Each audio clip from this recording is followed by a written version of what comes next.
Olá pessoal, então vamos continuar nossa aula falando dos procedimentos realizados dentro da unidade de terapia intensiva.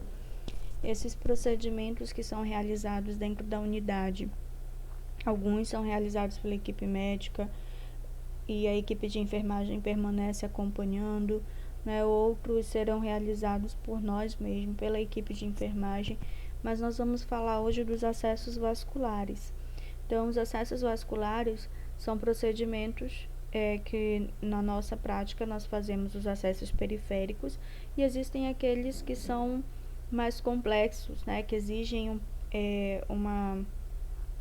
vamos dizer, uma formação melhor para realizá-los, uma outra formação para realizá-los, que no caso é a parte que entra a equipe médica.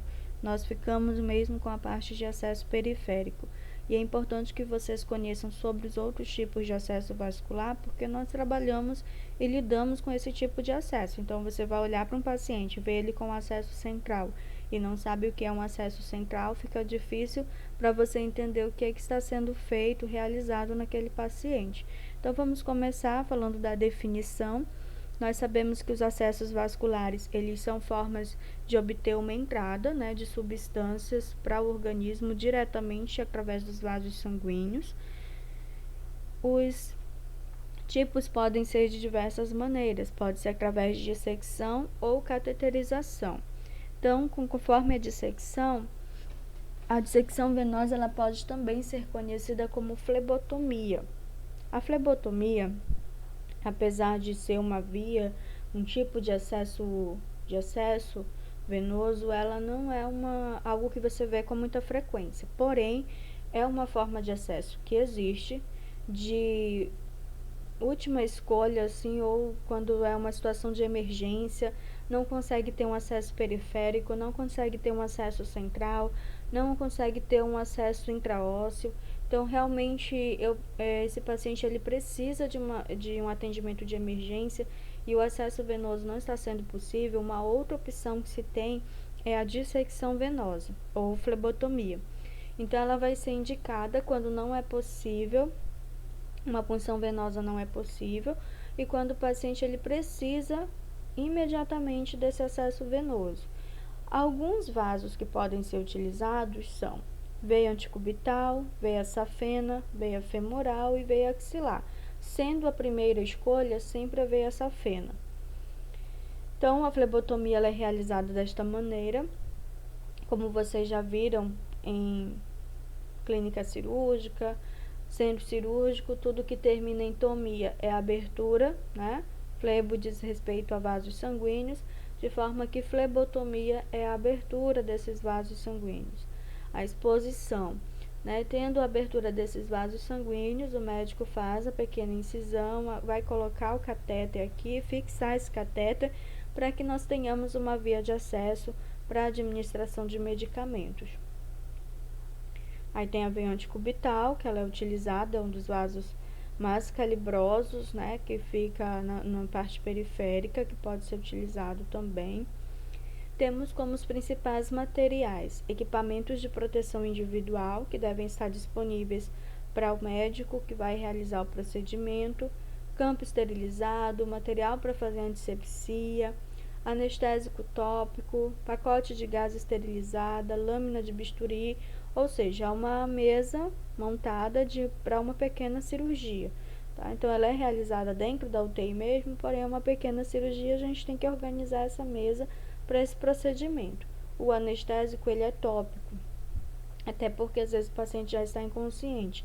Então, é somente mesmo para ele conseguir fazer a incisão no local. Claro, se ele solicitar um outro tipo de anestésico, nós disponibilizamos.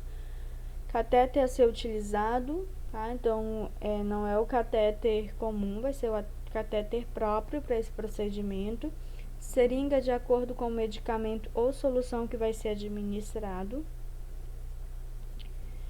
Então, ao acesso à dissecção venosa é um procedimento, é uma pequena cirurgia que vai ser realizada com o fim de introduzir o catéter diretamente no vaso sanguíneo através de uma incisão. Cateterização venosa central. ou CVC, que é como vocês vão ver chamar com muita frequência. Esse é um procedimento comum. Nós lidamos com muitos pacientes na UTI com esse tipo de acesso, né? Então, entendam que quando esse acesso é realizado, o catéter está diretamente no coração, muito próximo, por isso que nós temos que manter o cuidado quanto à administração de medicamentos, realização de curativos, porque qualquer erro, qualquer alteração, eu vou causar uma reação imediata por conta da localização desse catéter. Por isso que uma das indicações é que o enfermeiro ele seja o responsável por manusear esse catéter, fazendo curativo, fazendo as observações. Então, é indicado quando em pacientes que se encontram em estado de choque hipovolêmico, ou seja, tiveram uma perda de líquidos e eletrólitos muito grande e não tem como repor de forma tão rápida pelos vasos periféricos e às vezes é até difícil o acesso, então o acesso central vai ser uma via de escolha. Em pacientes que estão se alimentando em nutrição parenteral por muito tempo, porque a nutrição parenteral em vasos periféricos, a longo prazo, elas podem lesionar esse vaso sanguíneo. Então, é importante que a nutrição parenteral, com o passar, se o paciente ele for passar muito tempo dependendo desse tipo de nutrição, que seja por um acesso periférico. A administração de drogas vasoativas. Nós vamos ter aula sobre drogas vasoativas e vocês vão perceber que existem drogas vasoativas que elas não podem, não devem ser realizadas em vasos periféricos, porque elas lesionam, a menos que seja numa situação de emergência mesmo, e assim que possível fazer um acesso central somente para a administração dessas drogas vasoativas. São utilizadas em situações de doenças de alterações vasculares, cardíacas, então é uma via, o acesso central, o catéter venoso central, ele vai ser essa via de escolha para a administração dessa classe de medicamentos. Dificuldade de acesso venoso periférico. Às vezes eu tenho um paciente já muito debilitado, que faz a quimioterapia, né? Aquele paciente que teve uma perda sanguínea muito grande e que nós não estamos conseguindo fazer esse acesso periférico, então uma via de escolha vai ser o acesso central. Terapêutica substitutiva renal de urgência, ou seja, hemofiltração, hemodiálise. Às vezes eu tenho um paciente que não é um paciente que faz hemodiálise, né? Então, de repente, ele sofre uma alteração renal, precisa fazer uma hemodiálise de emergência ou uma hemofiltração.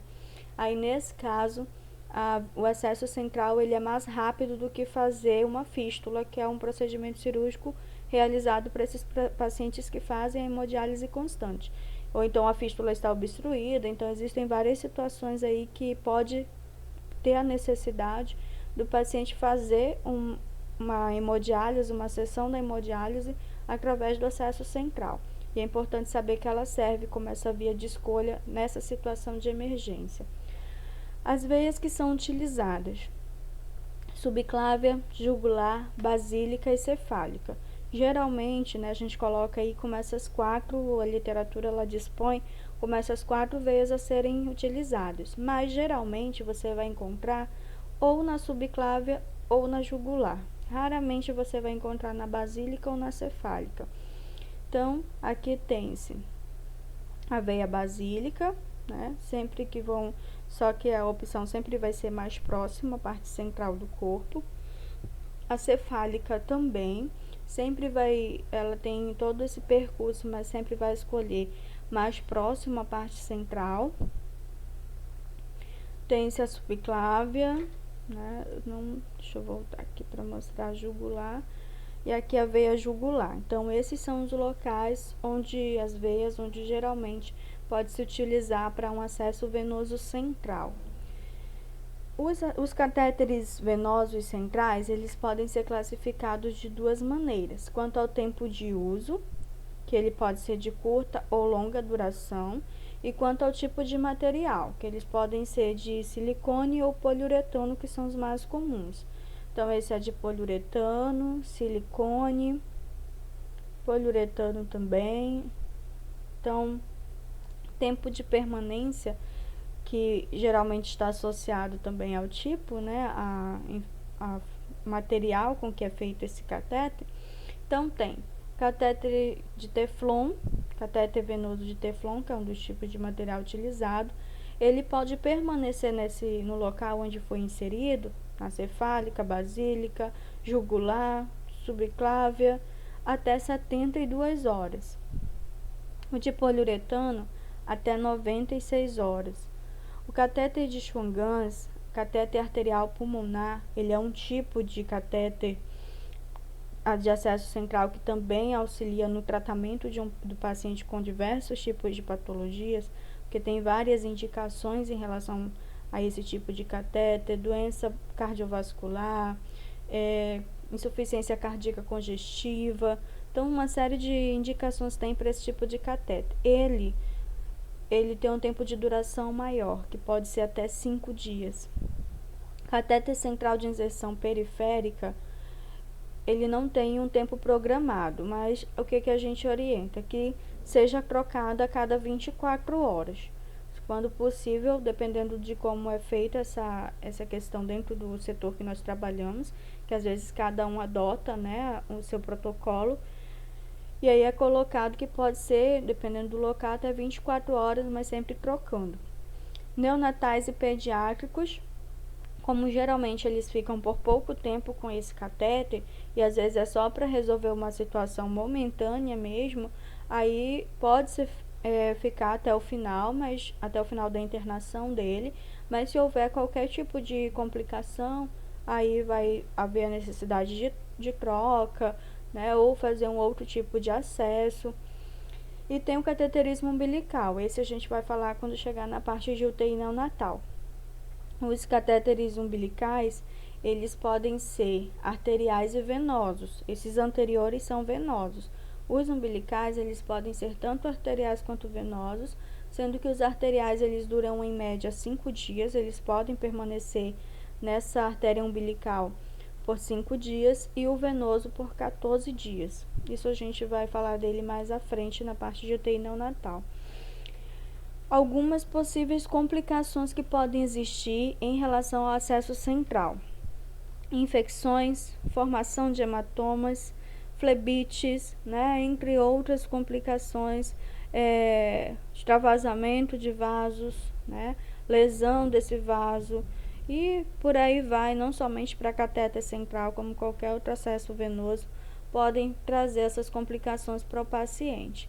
Os materiais utilizados são equipamento de proteção individual, no caso do acesso central, campo esterilizado, materiais para fazer antisepsia, o anestésico, conforme a solicitação médica, geralmente a ser utilizado são anestésicos local, reservatório para colocação de agulhas, fio para realização de sutura, gás esterilizado. Como vocês podem ver, também é uma mini cirurgia, um procedimento pequeno que vai ser realizado pelo médico, seringa de acordo com o medicamento ou solução a ser administrada, ok?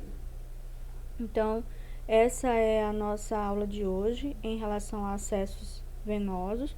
Nós continuaremos amanhã falando de outros procedimentos que podem ocorrer dentro da unidade de terapia intensiva. Então, fico disponível para tirar dúvidas de vocês.